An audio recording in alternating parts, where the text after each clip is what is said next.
AP నకిలీ మద్యం కేసులో తవ్విన కొద్దీ కీలక విషయాలు బయటపడుతున్నాయి. సిట్ విచారణలో ముడుపుల్ని జోగి బ్రదర్స్ కి ఇచ్చినట్లు అద్దెపల్లి బ్రదర్స్ అంగీకరించారు. త్వరలోనే కొంతమందిని అరెస్ట్ చేసి విచారించే అవకాశం ఉంది.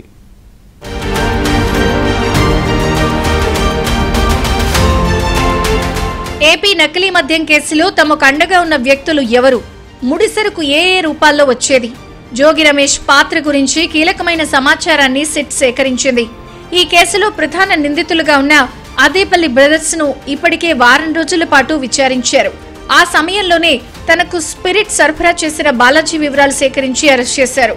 ఇక జోగి రమేష్, జోగి రాముల పాత్ర గురించి కూడా పక్కా సమాచారం ఇవ్వడంతోనే ఆధారాలు సేకరించి మరీ వారిద్దరిని అరెస్ట్ చేశారు. అనంతరం ఈ కేసులో A4 Ravi, A7 Badal Das, A8 Pradeep Das, A11 Srinivas Reddy, A12 Kalyan, A15 Ramesh Babu, A16 అల్లా బక్షీలను 5 రోజులు సిట్ కస్టడీలోకి తీసుకుని విచారించారు. వీరి ద్వారా కొంతమంది పాత్రదారులు, సూత్రధారులను గుర్తించారు. జోగి బ్రదర్స్ అరెస్టు సమయంలో తమ తప్పు లేదని, నకిలీ మద్యం వ్యవహారంలో అన్యాయంగా అరెస్ట్ చేశారంటూ విమర్శలు చేశారు.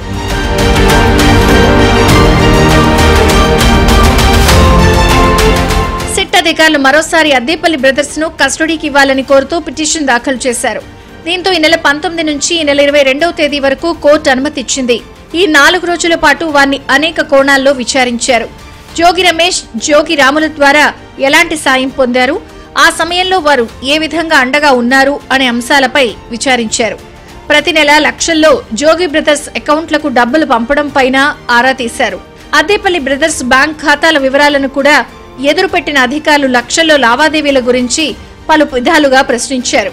పెద్ద మొత్తంలో నగదు విత్డ్రాలపై అద్దెపల్లి బ్రదర్స్ కు ప్రశ్నలు వేశారు. నకిలీ, అక్రమ మద్యం ముడుపులు జోగి బ్రదర్స్ కు ఇచ్చినట్లు అద్దెపల్లి బ్రదర్స్ అంగీకరించినట్లు సమాచారం. ఈ సందర్భంగా నకిలీ మద్యం వ్యవహారంలో మరిన్ని కొత్త పేర్లు తెరపైకొచ్చాయని, త్వరలోనే వారిని అరెస్ట్ చేసి విచారించే అవకాశం ఉందని అంటున్నారు. శనివారంతో అద్దెపల్లి బ్రదర్స్ కస్టడీ ముగియడంతో ప్రభుత్వ ఆసుపత్రిలో వైద్య పరీక్షలు నిర్వహించిన అనంతరం కోర్టులో హాజరుపరిచారు. కస్టడీలో సేకరించిన సమాచారాన్ని అధికారులు కోర్టుకు సమర్పించారు. అనంతరం నిందితుల్ని జైలుకు తరలించారు.